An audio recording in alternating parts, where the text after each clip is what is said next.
जनतेचा अधिकारनामा जाणीव हक्काची या न्यूज चॅनलला लाईक, शेअर व सबस्क्राईब करण्यास विसरू नका व सदैव रहा अपडेट। जाहिराती व बातमीसाठी आजच न्यूज चॅनलशी संपर्क साधावा 8087 820 897। जनतेचा अधिकारनामा जाणीव हक्काची या न्यूज चॅनलमध्ये आपले स्वागत आहे। जे लोक निवडून सत्तेत येणार नाहीत ते फुकट देण्याची घोषणा करीत आहेत। सुरेश हाळवणकर जे लोक निवडून सत्तेत येणार नाहीत ते फुकट देण्याची घोषणा करीत आहेत, ही आश्चर्याची गोष्ट आहे। पंतप्रधान नरेंद्र मोदी यांच्या लाभार्थी प्रत्येक घरात आहे। धैर्यशील माने यांना मतदान म्हणजेच मोदींना मतदान असे प्रतिपादन भाजपाचे प्रदेश उपाध्यक्ष सुरेश हाळवणकर यांनी केले।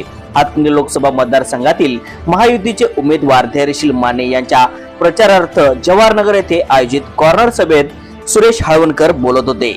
सुरेश हाळवणकर म्हणाले, मोदींना हटवा हा एकच अजेंडा विरोधकांचा आहे। मोदी आल्यास त्यांचा भ्रष्टाचार बंद होणार आहे, त्यामुळे सर्वजण एकत्र आले आहेत। देशाला पुढे नेण्यासाठी मोदींची गरज आहे।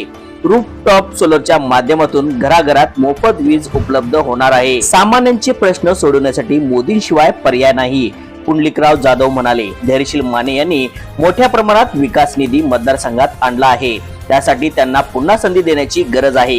यावेळी हिंदूराव शेळके, मनोज हिंगमिरे, अनिल डाळ्या, निवास कांबळे, जहांगीर पटेकरी, उत्तम विभूते, राजाराम पवार, रवी गोंदकर, प्रताप पाटील, सुनील कोरवी, रियाज जमादार, सुनील ताडे, प्रीतम लोटके, सुनील उन्हाळे, सुजाता कोरे, केशव सनगर, प्रमोद ढगे, गंगा पाटील, राजाराम बोंगाडे, अनिल चौगले, राहुल तेलसिंगे, सभेचे आयोजक दीपक पाटील, महेश पाटील, अमित जावळे, प्रवीण पाटील आदीसह भागातील नागरिक उपस्थित होते।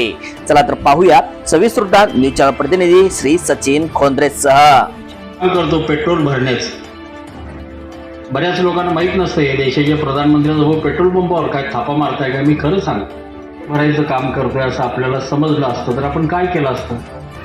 त्या पेट्रोल पंपाच्या मालकाला निरोप दिला असता की आज संध्याकाळपर्यंत पेट्रोल पंप माझ्या भावाच्या नावावर आणू। तर दादा एक चांगले काम करणारी व्यक्ती आहे आणि आपण सर्वांनी आपले रजिस्ट्री माझ्या हातात दे केलं नाही त्यांनी 10 वर्षात त्यांचा भाऊ त्या पेट्रोल पंपावरच काम करतो। आपण सर्वांनी या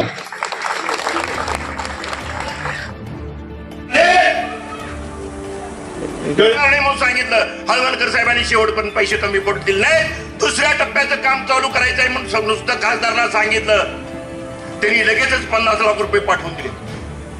अजून दुसऱ्या टप्प्याच्या कामाला हात लावायचा आहे, मध्ये त्याचा डीपी तयार करून घेऊन गेलो आणि त्यांना